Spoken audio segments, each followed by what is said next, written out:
Christian education and nurture is the continuing process of enabling Christians, individually and in community, to know God, to love, to worship God, and to have a basic understanding of commitment to the mission of Jesus and the world. Tayo po ang lahat ay tumayo. Sumawit tayo ng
Ama naming Diyos, na tanggapin mo po ang aming taos-pusong pasasalamat at pagpupuri sa iyo sa hapong ito. Salamat po sa panibagong lakas na mayroong kami. Salamat din po sa lahat ng pagpapala at pagkalinga ninyo sa bawat isa sa amin. Buklurin mo po kaming lahat ng iyong banal na Espiritu upang dumaloy sa amin ang pagmamahalan, pagdadamayan at pagkakapatiran. Dinadalangin ko po ang aming pananambahan sa hapong ito.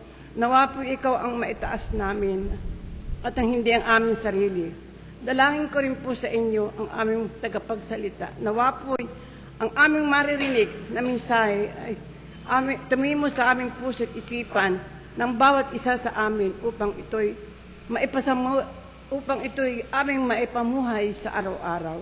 Panginoon, patawarin ninyo po kami sa lahat ng aming nagagawang pagkakasala at pagkukulang sa iyo at sa aming kapwa. Ito po ang aming samot dalangin sa pangalan ni Kristo Jesus na aming Panginoon at tagapagligtas. Amen.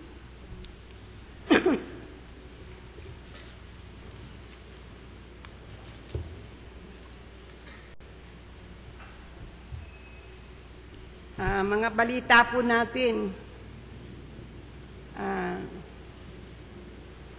Ngayon pong September 7, Communion Sunday, launching of Alcancia para sa Panginoon, yung pinamimigay po kanina.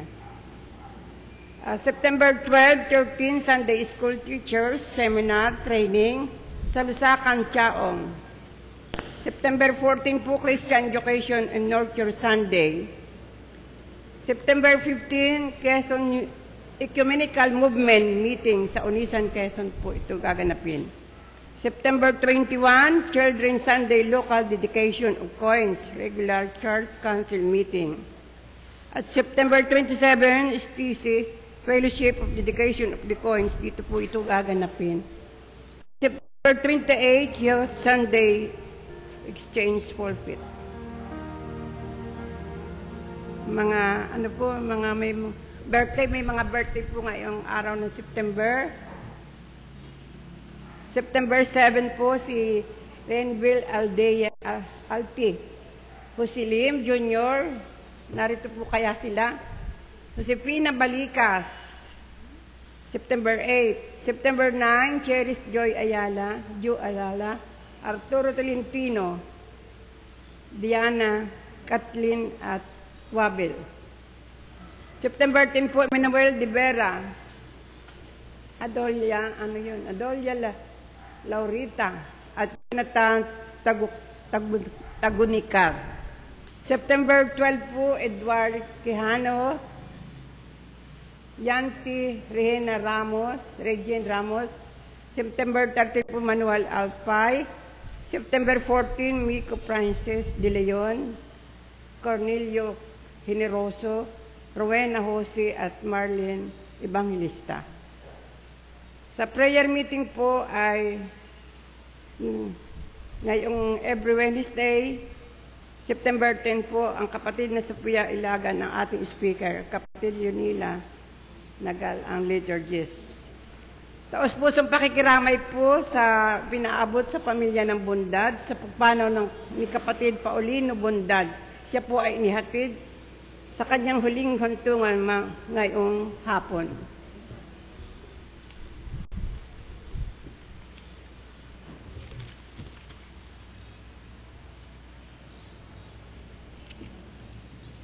Magandang hapon po sa ating lahat. Patuloy po nating wine-welcome ang bawat isa sa atin para po sa isang makahulugan at makabuluhang pagsamba sa hapong ito. Meron po ba tayong bisita? Bagong mukha, bagong simba, bagong kasal. Nandito na po sila. Ano po? So, wine-welcome po natin ang bawat isa sa atin. Atin din pong wine-welcome yung pong patuloy na nanonood at nakikinig sa atin sa pamamagitan ng ating Ustream Live. Karagdagan pong balita, kanina po ay nilunsad natin yung alkansya para sa Panginoon. At alam ko po na meron kayong daladala ngayon, ang ilan sa inyo na mga alkansya. Yan po ay, ang malilikom po diyan ay para po sa church roof repainting natin.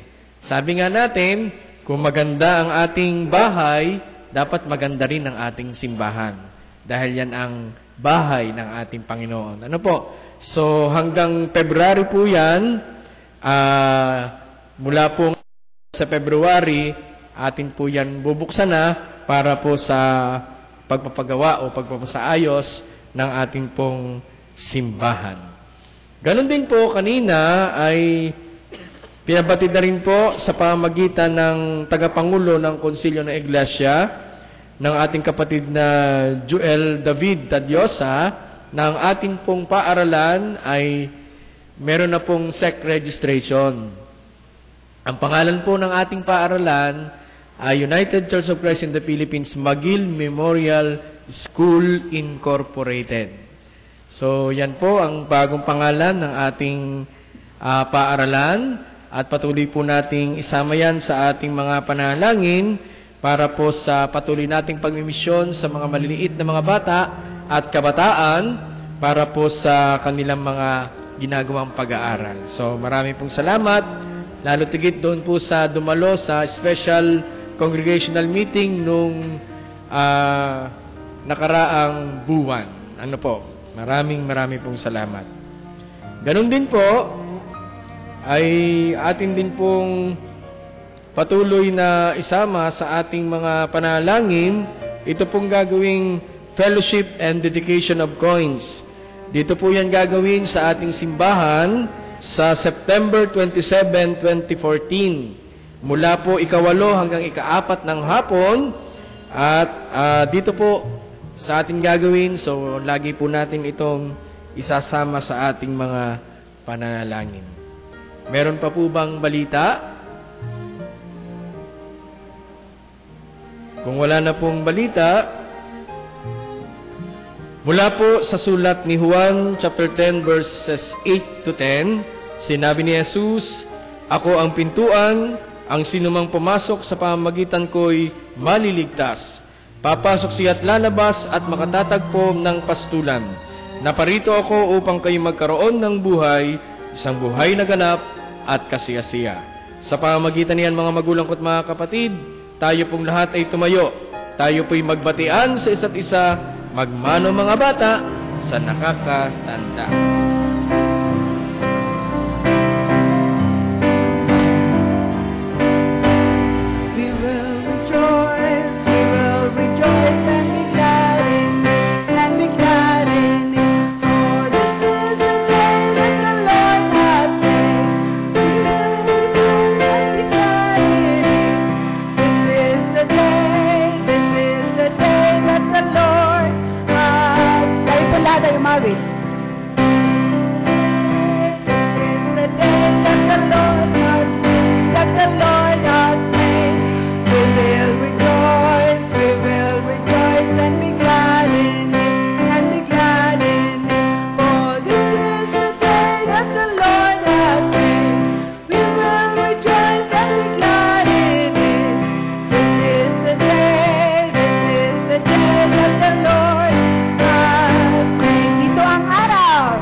Pagninilay po sa pamagitan ng musika. Isang araw na pamamahinga, si Jesus ay inianyayahang kumain sa bahay ng isang pinuno ng mga Parisiyo at binabantayan nilang mabuti ang kanyang mga kilos.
Mga kapatid, muling pinalapit ni Jesus ang mga tao at sinabi sa kanila, "Makinig kayong lahat at unawain ang aking sasabihin.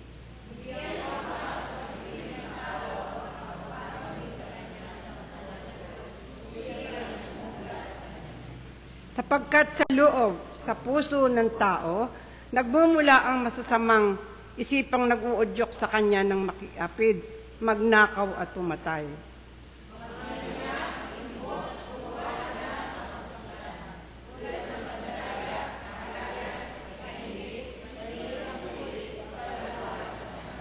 Lahat po tayo. Ang lahat ng ito ay nanggaling sa puso ng tao at siyang nagpaparami sa kanya.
Patuloy po tayong lumapit sa Panginoon sa pamamagitan ng panalangin pastoral, panalangin pangkalahatan.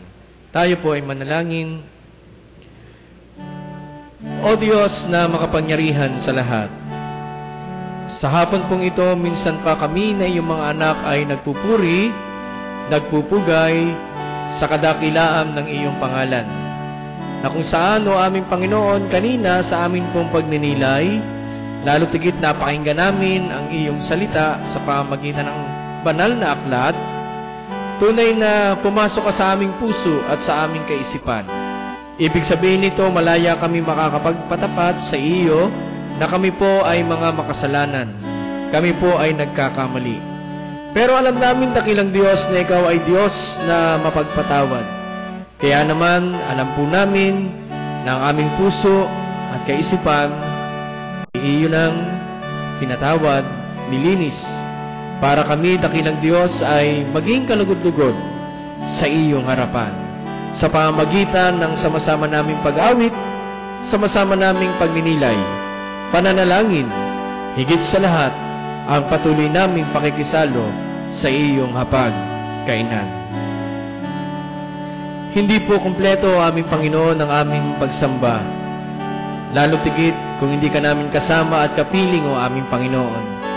Kaya namang sa hapong ito, bago matapos ang buong maghapon at gabi, kami ay dumako sa iyong bahay, dalanginan, para kami po ay makapagpasalamat sa buong linggong nagdaan.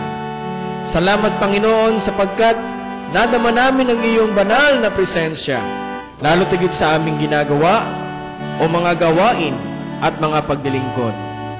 Salamat, Panginoon, sapagkat darito ang iyong konsilyo ng Iglesia, ang kapatiran, na sama-samang gumagalaw, kumikilos, para po sa pagtataguyod ng iyong salita, o aming Panginoon, sa pamamagitan ng aming mga gawain, o aming Panginoon. Salamat din, o aming Panginoon, sapagkat meron din kaming paaralan na patuloy na naglilingkod sa pamamagitan ng mga maliliit na mga bata at kabataan. Katulad nga po ng aming nabanggit, o aming Panginoon, na kanina ay amin pong inihayag sa kapatiran kaninang umaga at kanina lamang, o aming Panginoon, na kami po, dakilang Diyos, ay meron ng sarili pa ring pangalan at kami po ay nakarehistro na, o aming Panginoon. Alam namin, dakilang Diyos, na ito'y aming ginagawa para po sa patuloy naming paglilingkod sa loob at labas ng aming paaralan. Pinagpe-pray din namin, dakilang Diyos, ang aming mga kapatid na hindi namin nakasama at nakapiling sa aming pananambahan kaninang umaga at ngayong hapon. Alam namin, dakilang Diyos, na Ikaw pa rin ang kanilang kasama at kapiling saan man sila naroroon. Sa kanilang tahanan, nanonood sa amin, o di naman kaya o aming Panginoon, ay patuloy na nagninilay sa kanilang kaparaanan, o aming Panginoon. O Diyos na makapangyarihan sa lahat, patuloy din po naming pinagpe-pray ang kabuuan ng aming simbahan sa pamumuno ng aming mga obispo, ng aming mga conference ministers, mga manggagawa, babae at lalaki na patuloy na nagsasaka, hindi lamang sa lugar na ito, sa ibang mga lugar, sa ibang bansa, para patuloy na mag-ani ng mga mananampalatayang susunod at sumusunod sa iyo, o aming Panginoon. Patuloy namin pinagpe-pray, o aming Panginoon, ang aming pong bayan, ang aming lugar, ang aming bansa, maging ang buong mundo, para po sa katahimikan, kapayapaan, at pag-unlad nito. O Diyos na makapangyarihan sa lahat, inyo pong nakikita na mamalas ang iyong mga anak. Patuloy silang nakipag-ugnayan sa iyo sa pamamagitan ng panalangin. At alam po namin, ikaw ay nakikinig. Maraming salamat, o aming Panginoon. At sa aming panalangin, ibinabalik namin sa iyo ang kapurihan. Ito po ang aming sama-samang panalangin sa pangalan ni Jesus. Amen.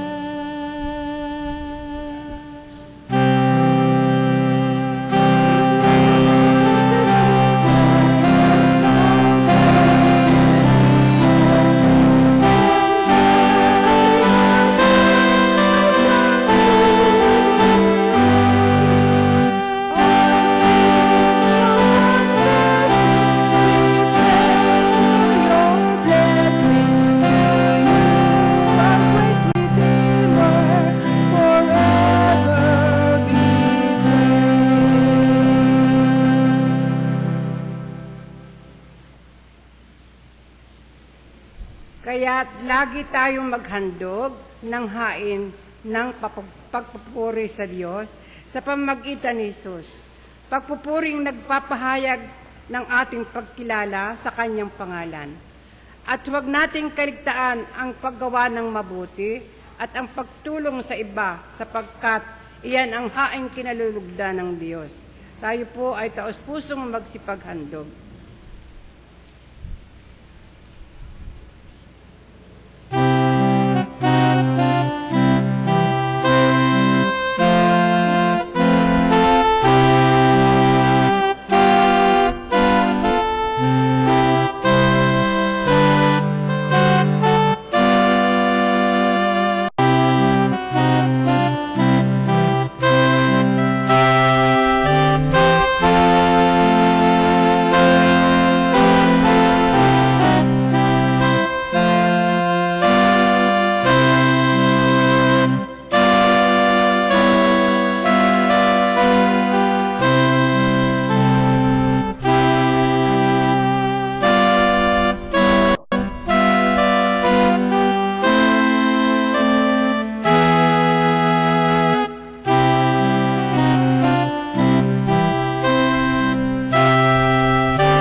makapangyarihan sa lahat. Salamat po ng maraming sa mga biyaya at pagpapalang pinagkakaloob mo po sa bawat isa sa amin.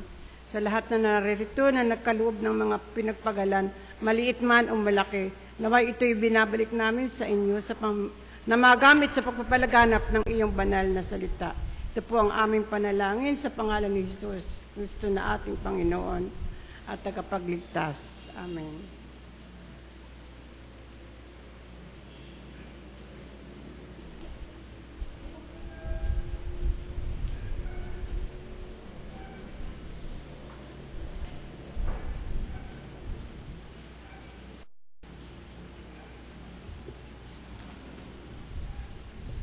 Buksan po natin sa matandang tipan ang dugo ng pagbasa. Kawikaan chapter 25 verse 6 to 28.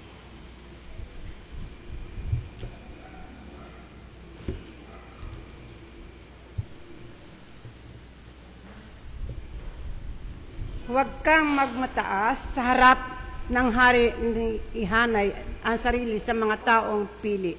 Pagkat mas mabuting sabihin sa iyo, halika rini, kaysa hamakin ka sa harap ng marami. Ang nakita mo'y huwag agad dalhin sa hukuman. Baka sa bandang huli, lumalabas ka pang may kasalanan. Kung may alitan kayo ng iyong kapwa, ilihim at lutasin agad at baka lumala. Baka ito ay malantad sa kaalaman ng madla at kayo'y malagay sa kahiyahiya. Kapag angkop sa panahon ang salitang binigkas, para itong ginto sa inggasteng pilak. Ang magandang payo sa marunong makinig ay higit na di hamak sa ginto ng mamahaling alahas. Ang utosang tapat ay kasiyahan ng pinaglilingkuran, tulad ng malamig na tubig sa panahon ng tag-araw. Ang taong puro pangako lamang ay parang ulap at hanging walang dalang ulan. Sa malambing na pakiusap, pusong bato'y nababagbag, pati na ang hari ay nahihikayat. Huwag kakain ng labis na pulot-pukyutan at baka ito'y isuka mo lamang. Huwag mong dadalasan ang dalaw sa kapwa, baka siya mabagot at sa iyo'y magsawa. Ang taong sumasaksi ng walang katotohanan ay tulad ng taba, pambambu o palasong pumapatay. Ang taksil na pinagtiwalaan sa panahon ng pangangailangan ay tulad ng ngiping umuuga at mga paang pilay. Hapdi ang dulot ng awit sa pusong may sugat, parang asing ikinuskus sa gasgas na balat, parang paghuhubad ng damit na panahon ng taglamig. Kapag nagugutom ang iyong kaaway, pakainin mo at painumin kung siya'y nauuhaw. Sa gayoy ilalagay mo siya sa kahihiyaan at buhat kay Yahweh mayroon kang gagantihan. Kung paanong ang hanging timog ay nagdadala ng ulan, nagdadala naman ng galit ang paninira ng karangalan. Masarap pa ang tumira sa bubungang kaysa loob ng bahay na ang kasamay babaeng madaldal. Kung paano ang malamig na tubig sa labing nauuhaw, kayo ng mabuting balita buhat sa malayong bayan. Bukal na nilabo o balong na dumihan, ang katulad na matuwid na nasa masama ay nakigbagay. Kung paanong masama ang labis na pulot-pukyutan, gayon din ang pagkagahaman sa karangalan. Sabay-sabay po ang taong walang pagpipigil ay tulad ng lungsod na walang katanggulan, madaling masakop ng mga kaaway. Pagpalain nawa ng Panginoon Diyos ang pagkabasa ng kanyang banal na salita.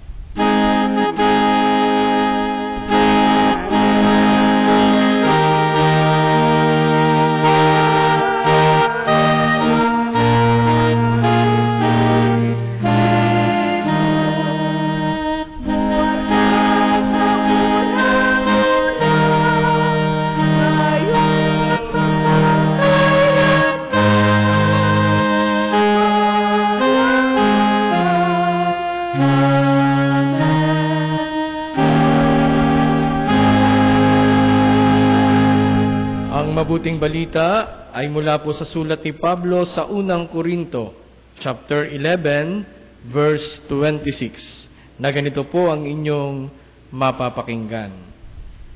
Sapagkat tuwing kakain kayo ng tinapay na ito at iinom sa sarong ito, ay ipinapahayag ninyo ang kamatayan ng Panginoon hanggang sa muling pagparito niya. Patuloy tayong pinagpapala ng Diyos sa pagkabasa at pagkain ng bahagi nito ng banal na kasulatan.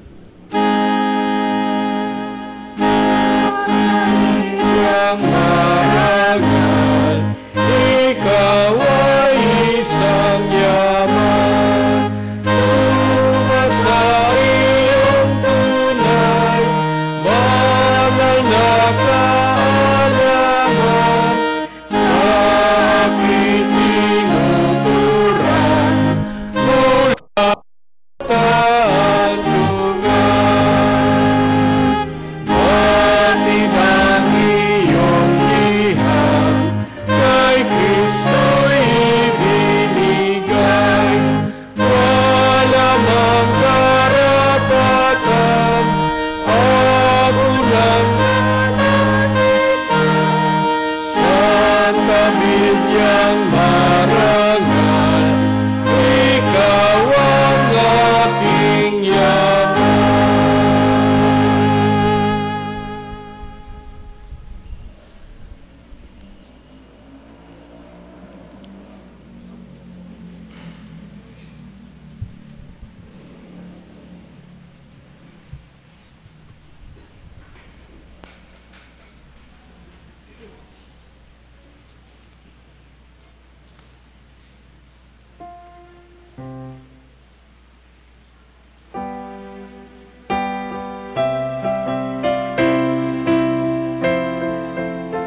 Tayo po'y sumandaling manalangin.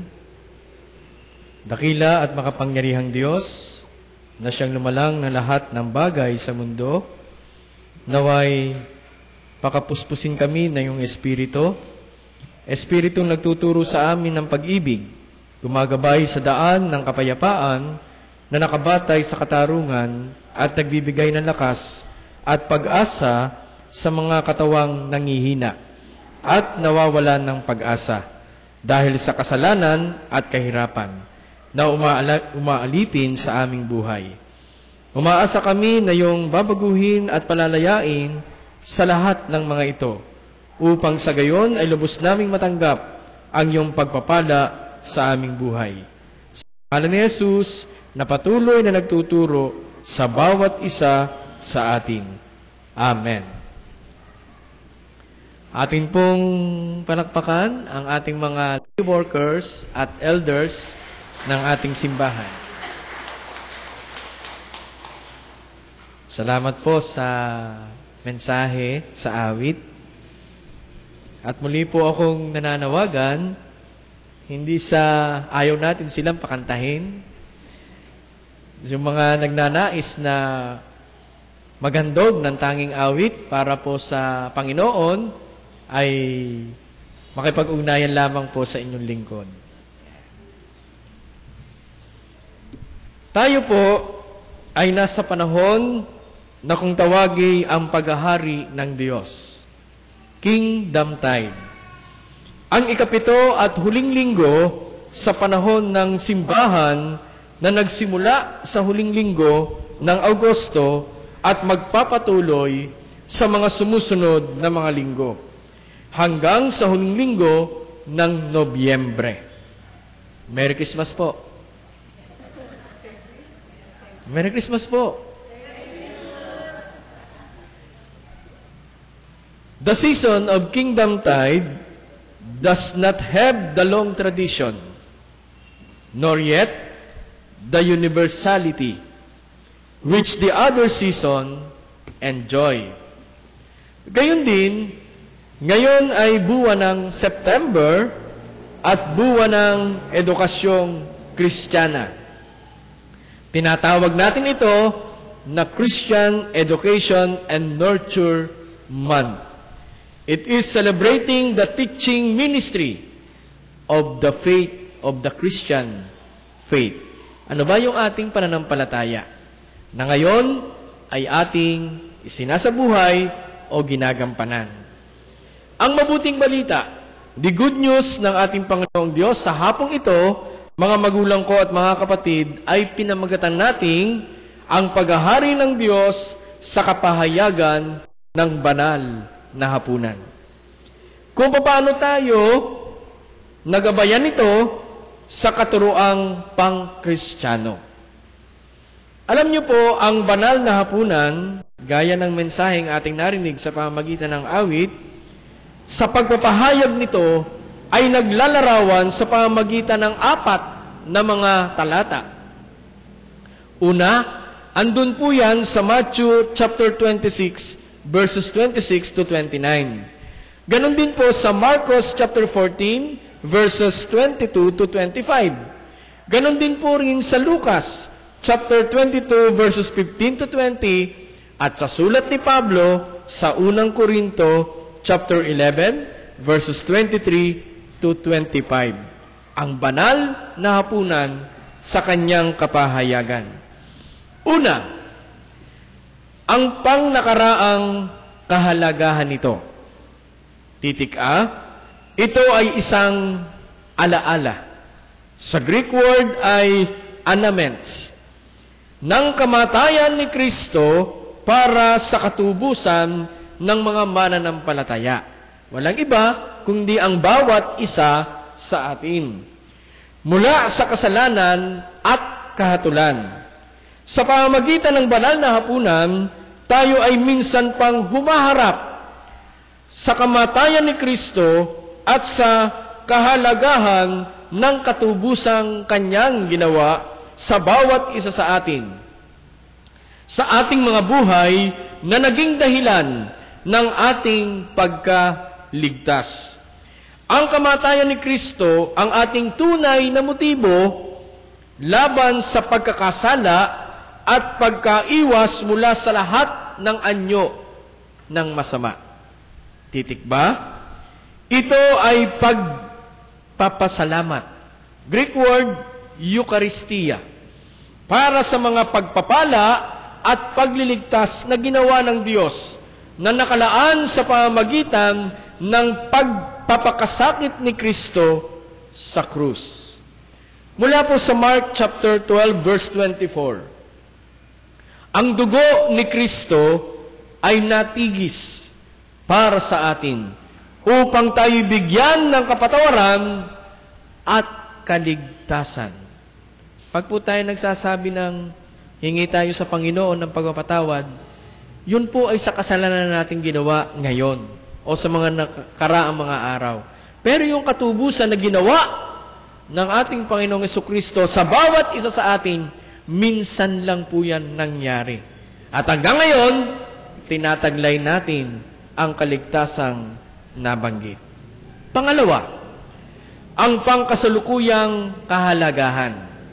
Titik A, ang banal na hapunan ay isang pakikisama.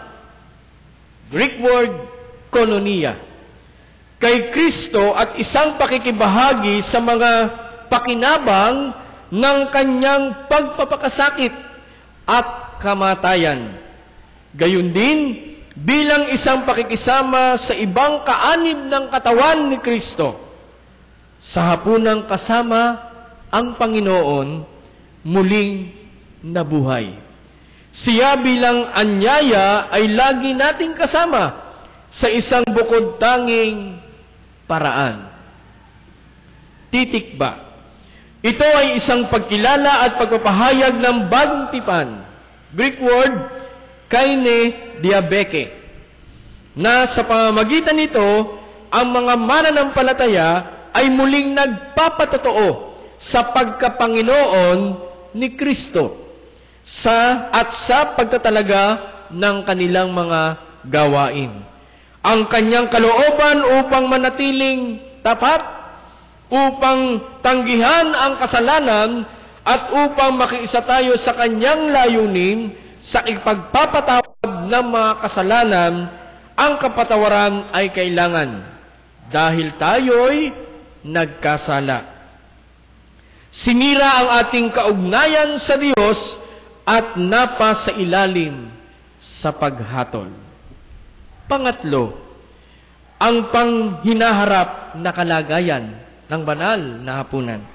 Titik A, na hapunan ay isang paaninaw na karanasan ng darating na kaharian ng Diyos.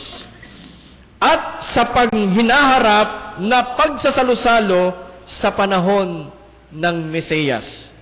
Kapag ang lahat ng mga mananampalataya ay makakasama na ng Panginoon. Mula po sa Matthew chapter 22 verses 1 to 14, kung ating ibubuod, ang panawagan para sa kaligtasan ay may pangkasalukuyan at ito'y nalalaan sa bawat isa sa atin. Gayunman, ang kakaunting hinirang upang magmana ng kaharian ng langit ay yaong mga tumugon sa panawagan ng Diyos. Nagsisisi sa kanilang mga kasalanan at nananampalataya kay Kristo. Ang pagtugon sa biyaya ng Diyos sa pamamagitan ng ating malayang pagpili ay magdadala sa atin sa bayang hinirang ng Diyos. Titik ba? Ito ay umaasam sa malapit na pagbabalik ni Kristo para sa kanyang bayan.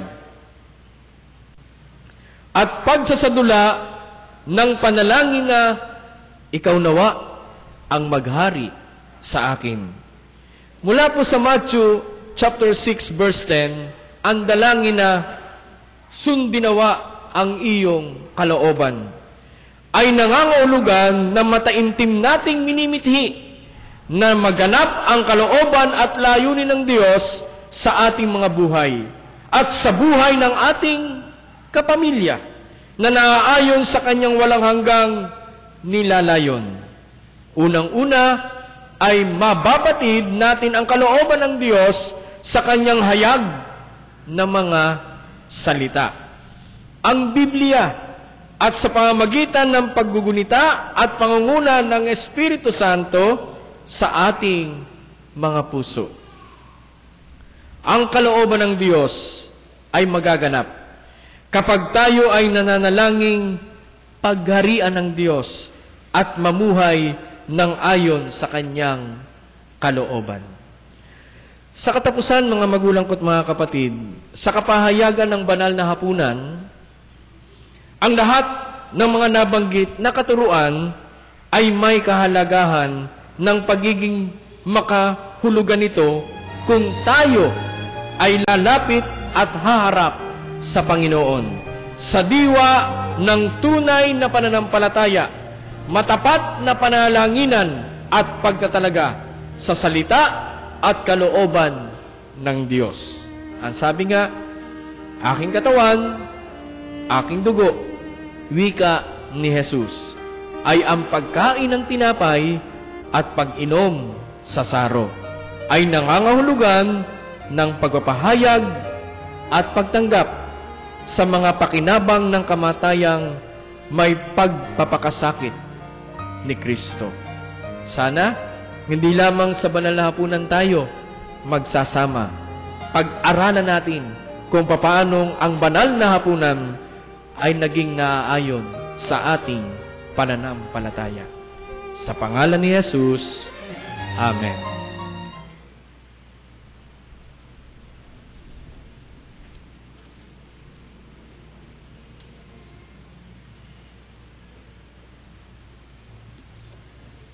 Tayo pong lahat ay magsitayo at sabay-sabay po nating awitin ang kapahayagan ng ating pananampalataya.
Sinabi ni Jesus, "Ako ang pagkaing nagbibigay buhay na bumaba mula sa langit.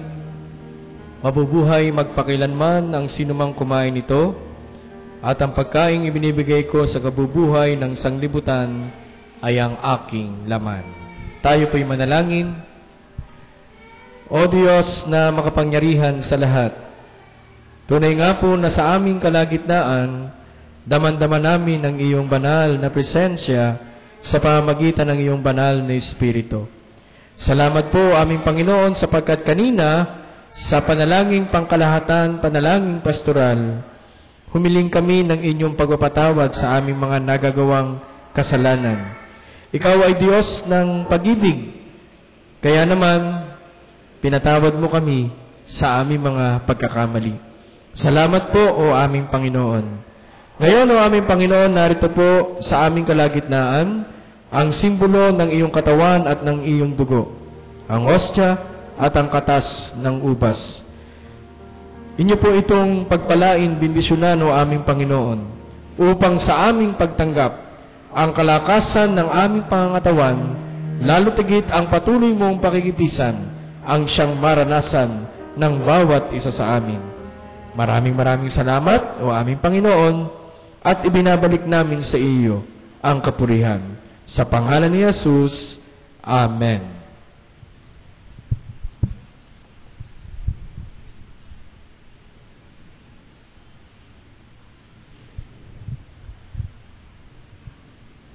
Mga magulang ko at mga kapatid, mula pa rin po sa kasaysayan, mula sa banal na kasulatan, ang ating Panginoong Jesucristo kasama ng kanyang mga alagad, lalo tigit sa kwento na ginawa ni Apostol Pablo sa mga taga-Korinto.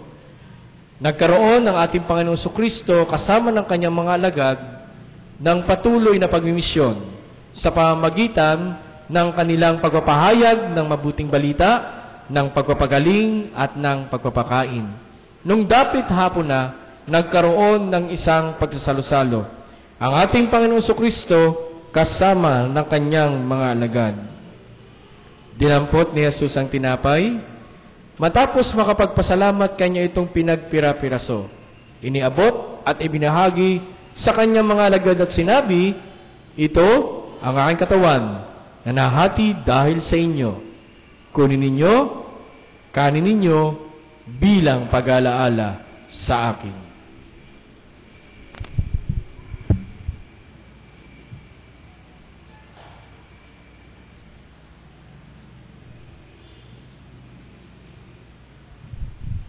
Matapos makapag-apunan ng ating Panginoon Jesucristo, 10 ng kanyang mga alagad, dinampot naman niya ang saro. Muli siya nagpasalamat, iniabot at ibinahagi sa kanyang mga alagad at sinabi, "Ito ang saro ng aking mabuting balita, ang dugo na nabubuo dahil sa inyo. Kunin ninyo, inumin ninyo bilang pag-aalaala sa akin." Sapagkat sa tuwing tayo kakain ng tinapay at iinom sa saro ng ating Panginoong Jesucristo, patuloy nating sinasabuhay ang kanyang kamatayan, ang kanyang pagkabuhay, at ang muli niyang pagparito.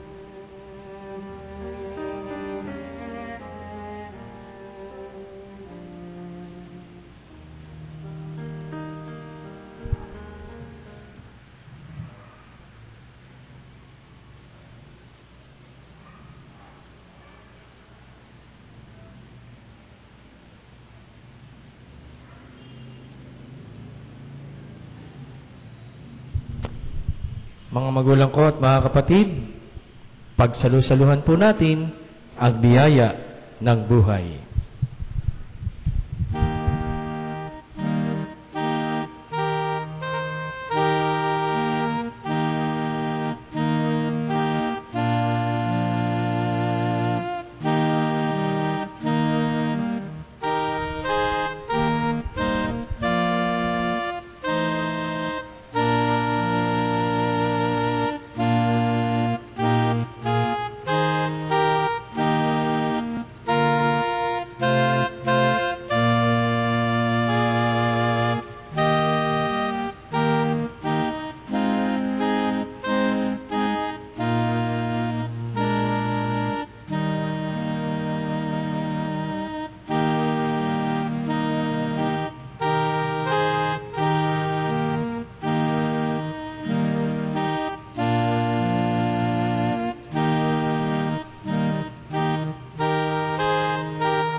Tayo pong lahat ay magsitayo at tayo po ay manalangin ng may pagpasalamat sa ating Panginoong Jesucristo. Tayo po ay manalangin.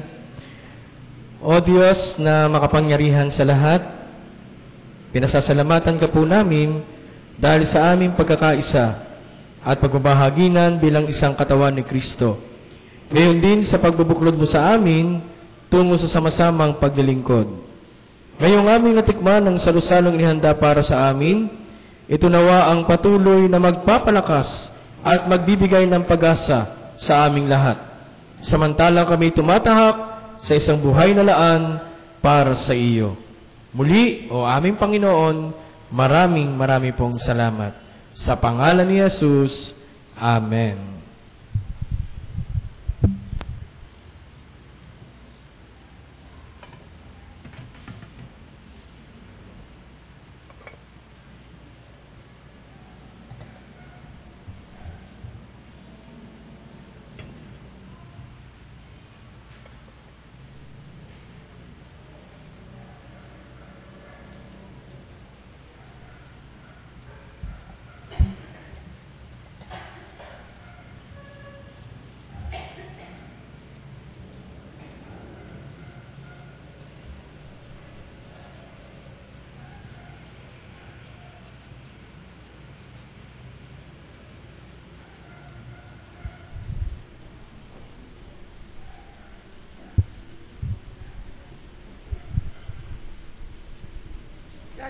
Gaganapin po natin ang ikalawang paghahandog.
O Diyos na makapangyarihan sa lahat, amin pong itinitindig ang amin pong pananambahan na mayroon pong pangako na kami po ay mag-aaral para po makatugon sa iyong misyon.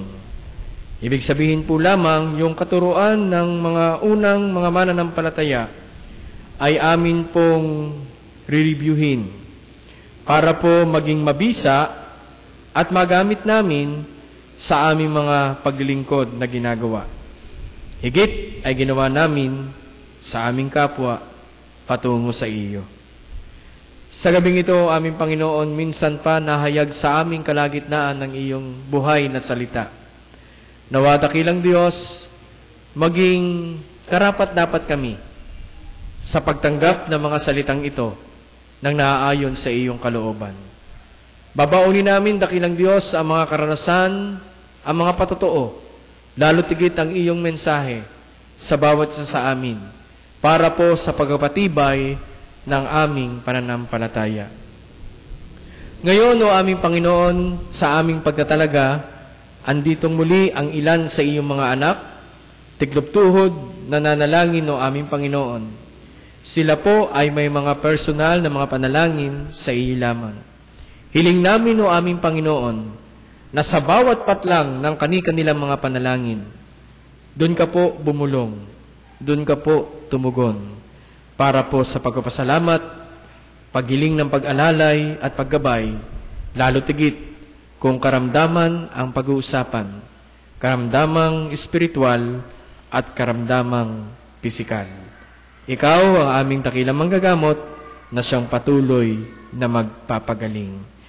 Gayon din, o aming Panginoon, ang iyong mga anak na nanatili sa kanilang kinatatayuan, kinauupuan.